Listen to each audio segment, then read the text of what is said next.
Today is January 12th. I am Mrs. Hunley. And I am Mrs. Nelson. We are your news hosts for everything sports and Panther news.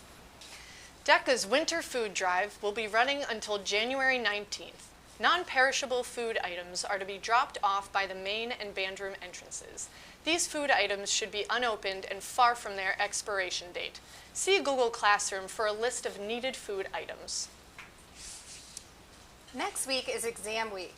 Monday is Martin Luther King Day, so you can sleep in for a little bit, but then you should study for your midterms. Tuesday exams are periods 1 and 2, Wednesday 3 and 4, Thursday 5 and 6, Friday 7 and 8, and if you have a study hall, academic support, or math lab, you don't have to come to school for that period.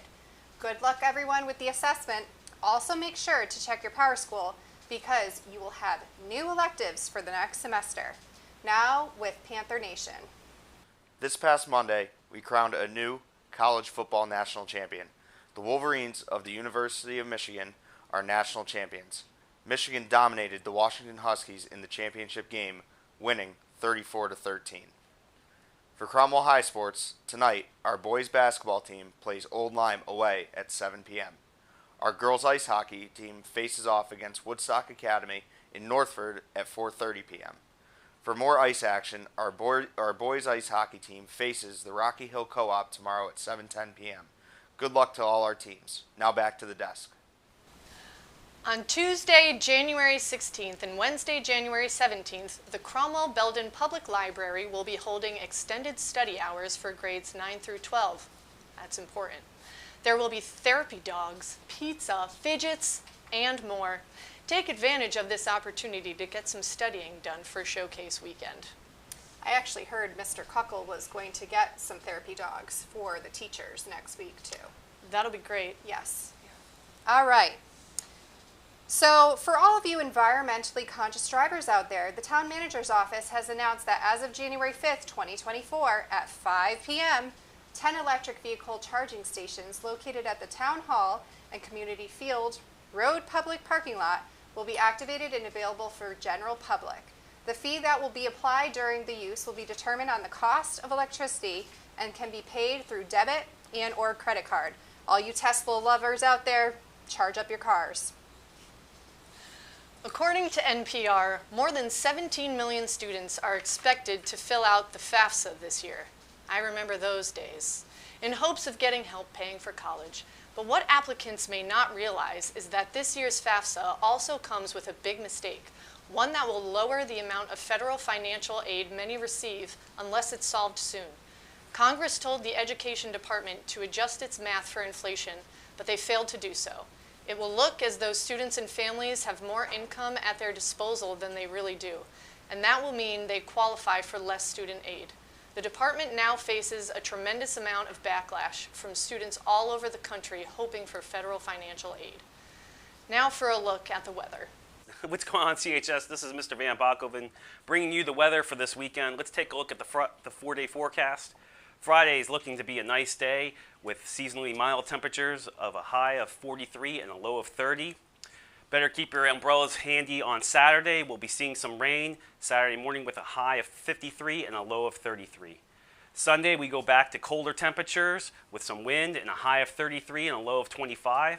Additionally, on our day off on Monday, we'll be looking at a cold day as well with a high of 34 and a low of 22. Enjoy your long weekend, CHS, and be sure to study hard for midterms starting on Tuesday.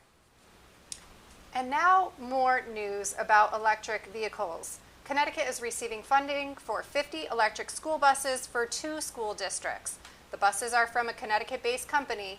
The EPA plans to use nearly $1 billion towards 2,700 low-emission buses in 280 schools across the country. EPA Administrator Michael Regan said it was the second round for funding of 5-year, $5 billion program. Hopefully in the next 5 years, we will see these electric buses in our district. The missing door plug that detached from an Alaska Airlines plane was found in an Oregon teacher's backyard last Sunday, as well as 2 cell phones apparently belonging to passengers who had been on the plane, one in a yard and another on the side of the road. Alaska Airlines said it canceled roughly 140 flights on Monday due to the grounding. with more likely over the next few days. Can you imagine losing your cell phone and it flying out of a plane? I hope that that person has insurance. I would hope so. You know, I've tried opening those windows before. Doesn't Before? work. Are you on the list? No. Okay. Next news. France welcomes their new Prime Minister, Gabriel Attal. Gabriel has also earned the title of being the youngest Prime Minister in France's history at the age of 34. Now, knowing this news, I now am deciding to run for Prime Minister of the United States at the ripe age of 36. Elizabeth Bourne, his former predecessor, resigned on Monday after uncertainty over an immigration law. Emmanuel Macron, the current president of France, seeks a fresh start with this new prime minister over croissants. Before we close out our final broadcast for the semester, I have a special announcement. I am having a baby, and I thought that I would find out if the baby is a boy or girl on the Cromwell Panther news station. Nobody knows. I don't even know. So without further ado, Wow, I'm so honored to be here. oh man, my husband doesn't even know. Okay. I see a little pink, a little blue. Uh-oh. What's it gonna be?